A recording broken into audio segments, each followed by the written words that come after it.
your tweet the other day about how proud you was to captain the football club. How important has that been to you to get that captain's armband and to represent Lincoln in that way? Yeah, it's been massive. Obviously, Britters is normally captain. Obviously, at the end of last season, he was as well. So for me to step in sort of pre-season wise and for the first game was massive for me, and really proud to have done that. You're only 25 years old, but do you feel a bit of responsibility with it being such a young side to lead those younger players? Yeah, I think so. I think obviously there's not many of us sort of over 25. I think there's only 3 or 4. So for us lads as well with more experience, we need to be helping out the younger lads as much as we can.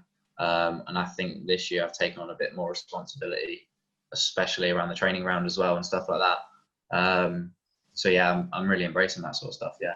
And is that something you wanted?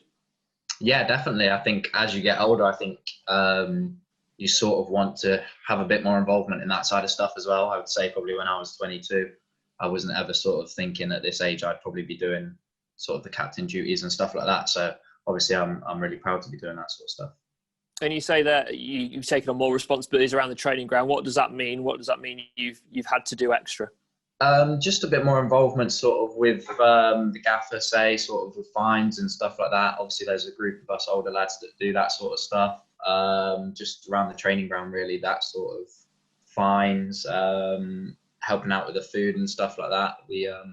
We're now sorting out our own food and stuff. So just that sort of things, just the things that you wouldn't normally do as a player, have more involvement in. And so with the fines, do you have to be model pupil then and make sure you don't get caught yourself?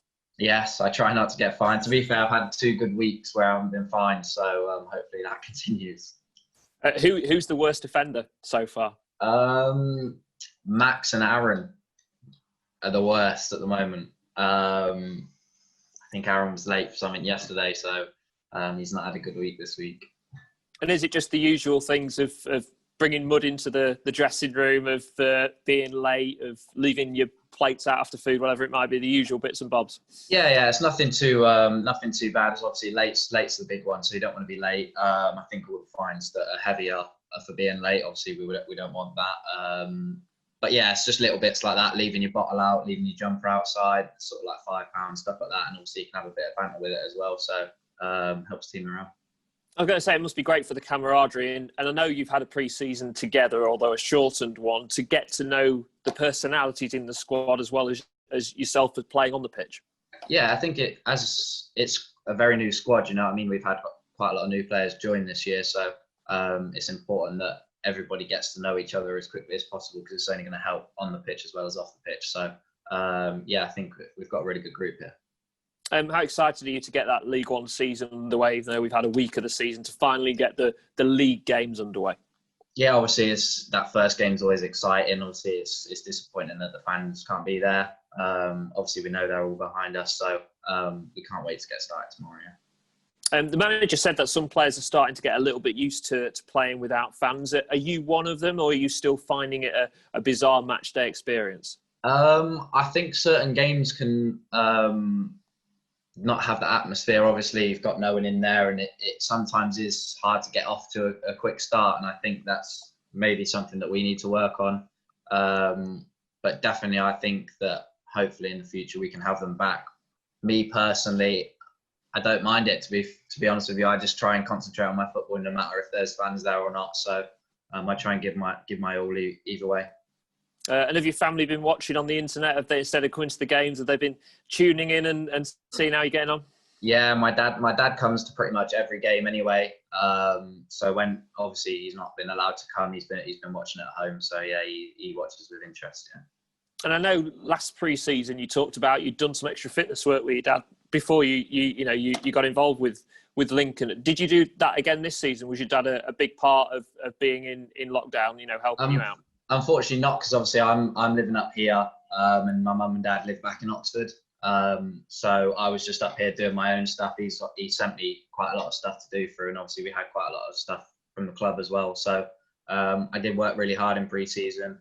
I had a little gym made in my garage, so put on a bit of extra weight as well, which I needed to do because obviously I'm a skinny lad. So yeah, I worked really hard. Do you feel you're reaping the benefits of that now? That those little changes you've made?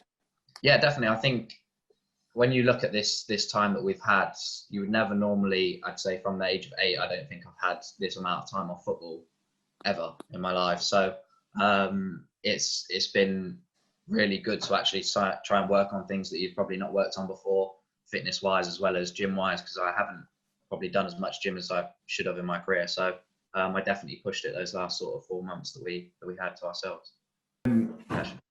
You had a season last year with the Imps where you got to see the home support firsthand. Just how much of a miss do you think that support will be in your home games? I think obviously it's massive. The club's fan base is amazing. I think the fans really give us that extra buzz on the pitch. So now we've got to sort of create that for ourselves on the pitch when they're not here. But hopefully we can have them back as soon as possible. And you talked about taking on more responsibility. Obviously, the fans will give players a lift if, say, things aren't going exactly to plan. Do you think you're going to have to take it upon yourself as one of the more experienced players in the squad to lift for players in case heads go down if things aren't going right? Yeah, I think so. I think obviously I think I did that anyway when I wasn't captain. I tried to lead by example, like sort of on and off the pitch anyway. So getting the armbands from time to time obviously is a big responsibility, but I tried to do that anyway. So hopefully I can carry on doing that and lead by example.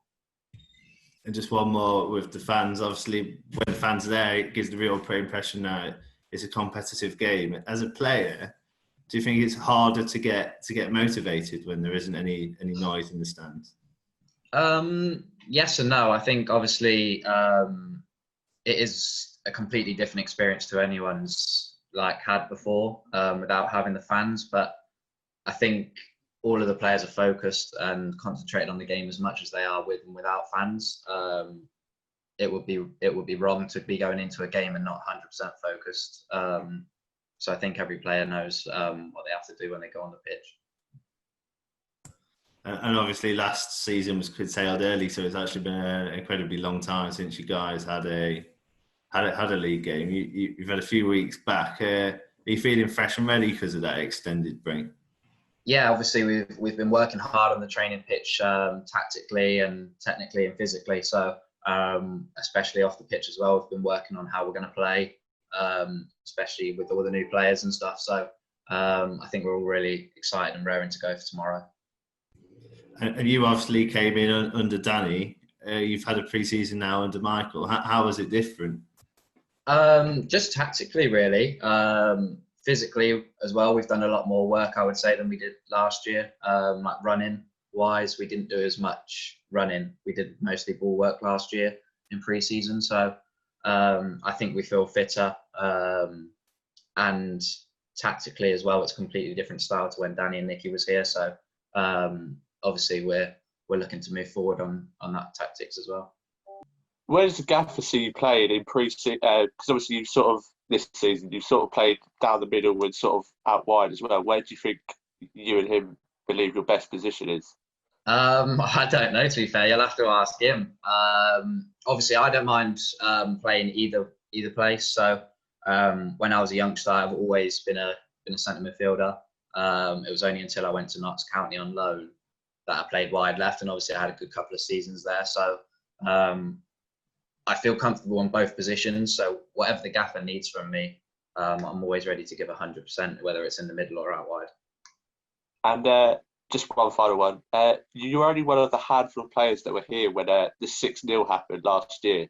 Has that been spoken about much between you and the players, or have you kind of let that slide already?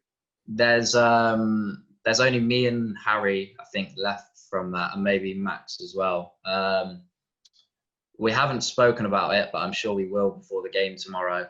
We've got a meeting this morning, which will probably consist of some sort of stuff like that as well. I haven't forgotten about it for sure, and we definitely won't be letting that happen tomorrow.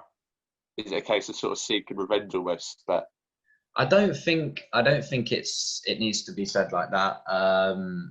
It doesn't need to be a revenge, but we need to show a better account of ourselves. Definitely need to be better than we was last year in that game, and be mentally stronger to not let that happen this time.